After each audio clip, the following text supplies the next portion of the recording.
মানুষের দুর্ভাগ্য মূলত এটাই, সে নিজের দুঃখ যাকে বলবে সেই তাকে দুঃখ দেয়। যাকে বলবে তার খুব কষ্ট হচ্ছে, সেই মানুষটাই কষ্ট দিয়ে দিব্যি ভালো থাকে। মানুষ দুঃখ চেপে রাখতেই বেশি স্বাচ্ছন্দ্য বোধ করে। নিজের কমফোর্টেবল জায়গা ছাড়া, মানুষ ছাড়া কারো কাছেই কিছু প্রকাশ করা যায় না, কারো করার ইচ্ছেও হয় না। আর সেই জায়গায় মানুষের যখন বিন্দুমাত্র গুরুত্ব থাকে না, সেখানে মানুষ নিজেকে বড় অসহায় ভাবে।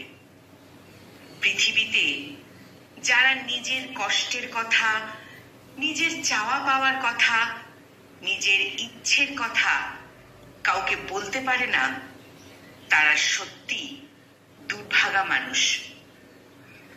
আমরা বাইরের মানুষটাকে দেখে ভাবি মানুষটাকে গম্ভীর। আসলে সেই মানুষটাই বলতে চায়, খুব করে বলতে চায়, তবে যাকে বলতে চায় সে বোঝে না, সে শোনে না, শুনতে চায়ও না।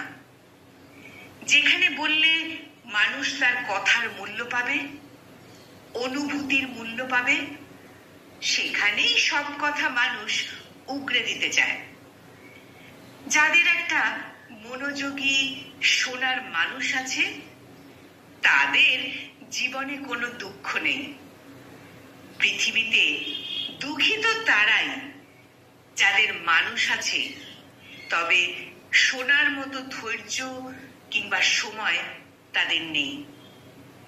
যারা উদাসীন, অনাগ্রহী, এমনকি যারা দুঃখ দিতে ভালোবাসে, মানুষের দুর্ভাগ্য এটাই, নিজের কষ্ট যাকে বলবে সেই শেষ পর্যন্ত তার কষ্টের কারণ হয়ে দাঁড়ায়।